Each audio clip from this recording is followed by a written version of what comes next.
సిద్దిపేటలో మాజీ మంత్రి హరీష్ రావు మాట్లాడుతున్నారు. ఆ లైవ్ చూద్దాం. అందువల్ల నేను మీతో కోరేది దయచేసి కార్యకర్తలం ఏమరుపాటుగా ఉంటే తర్వాత బాధపడితే ఏమీ రాదు. రఘునందన్ సంగతి కూడా మీకు తెలుసు.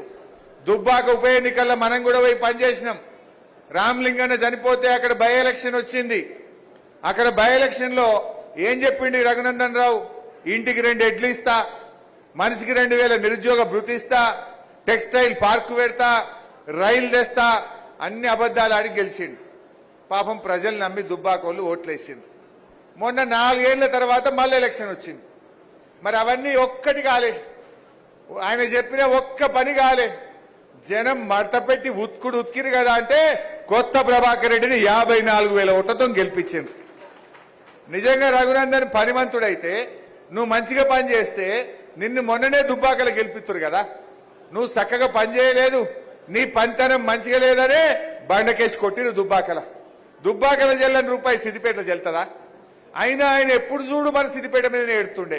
హరీష్ రావు కొమటి చెరువు ఎంత మంచిగా చేసిండు, హరీష్ రావు దవాఖాన ఎంత మంచిగా కట్టిండు అని మన మీద ఏడుచుడు తప్ప నువ్వు పని చేసినావా, నువ్వు ఇచ్చిన హామీలు అమలు చేసినావా?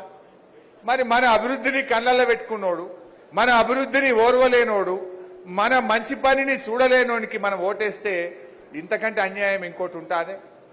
ఎప్పుడు మన మీద ఏడుచుడేనే. మరి అటువంటి వ్యక్తికి మనం ఎట్లా ఓటేయాలి సిద్దిపేటలో దయచేసి ఆలోచించండి. వెనకటొకటి యాద్ చేస్తా మీకు. విజయశాంతి ఎంపీగా మన దగ్గర నిలబడితే 6 ఎమ్మెల్యేలలో మైనస్ వచ్చింది. ఒక్క సిద్దిపేట మెజార్టీతో విజయశాంతిని ఆ రోజు బీఆర్ఎస్ పార్టీ ఎంపీగా గెలిపించినాం. అంటే సిద్దిపేటకు అంత దమ్మున్నది. ఇప్పుడు కూడా బ్రహ్మాండమైన మెజార్టీ ఇచ్చి ఖచ్చితంగా మెదక్ ఎంపీని ఒంటి చేయితో గెలిపించే విధంగా కార్యకర్తలందరూ కూడా పూనుకోవాలి. ఇది మనకు ప్రతిష్ట అని చెప్తా ఉన్నా. ఇది మనం ఛాలెంజ్గా తీసుకోవాలి. ఏమో లేని అనుకోకుండ్రి, ఇది మన భవిష్యత్. మన సిద్దిపేట గడ్డకు పేరున్నది.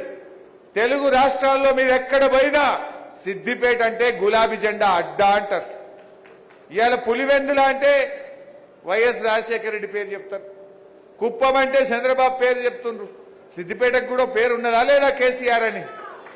ఆ పేరును కాపాడుకుందామా, తక్కువ చేసుకుందామా? ఆ పేరును నిలబెట్టుకుందామా, కమ్మి చేసుకుందామా? ఒకసారి జారిపోతే ఆ గౌరవం దొరుకుతుందా మనకు?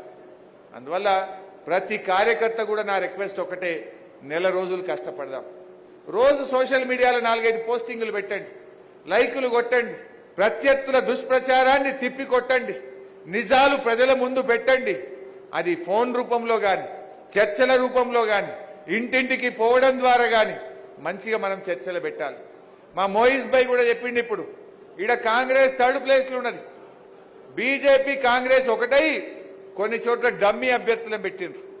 కరీంనగర్లా, మెదక్లా, మల్కాజ్గిరిలా, సికింద్రాబాద్లా ఇట్లా కొన్ని చోట్ల బీజేపీని గెలిపించడానికి కాంగ్రెస్ వాళ్ళు డమ్మీ అభ్యర్థులను పెట్టిండ్రు. దాంతో ఏంది, వాళ్ళు బీజేపీకి లాభం చేసే పనులు ఉన్నారు. మన దగ్గర కూడా అదే జరుగుతూ ఉంది. అందుకే నేను ఏమంటుంటే ముస్లిం మైనార్టీలు కూడా ఒకవేళ బీజేపీని ఓడించగలిగే శక్తి బీఆర్ఎస్కే ఉందనేటువంటి విషయాన్ని కూడా మా సోదరులు తీసుకుపోవాల్సినటువంటి అవసరం కూడా ఉంది. ఒకసారి వాళ్ళ మోసాలు కూడా చూద్దాం.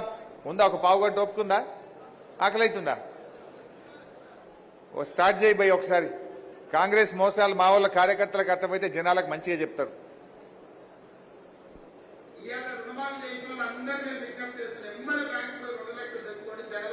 డిసెంబర్ 9 నాడు నేను రాగానే మాఫీ చేస్తాను. ఇవాళ చంద్రశేఖరరావు ఏమనుకుంటున్నాడే, రుణమాఫీ చేసిన ఓట్లు కాకపోతే నేనేం చెప్తున్నా రుణమాఫీ అయిన అందరూ ఎంబలపై మళ్ళీ 2 లక్షల రుణం తెచ్చుకొని డిసెంబర్ 9 నాడు నేను ఆయన మాఫీ చేస్తా. కాబట్టి రైతులందరికీ అయినా అదే 2 లక్షల రుణమాఫీ వాళ్ళకన్నా లింగారెడ్డిపల్లి వాళ్ళు, నర్సాపూర్ వాళ్ళు, హనుమాన్ నగర్ వాళ్ళు అయినా అదే కాదే. ఏమన్నాడు? ఎంత ముద్దుగా అబద్ధమాడిండు. డిసెంబర్ 9 తారీఖు నాడు మేము రాగానే 2 లక్షలు చేస్తా. కేసీఆర్ పోయిన తాప 1,00,000 చేస్తా అంటే 1,00,000 చేసిండు.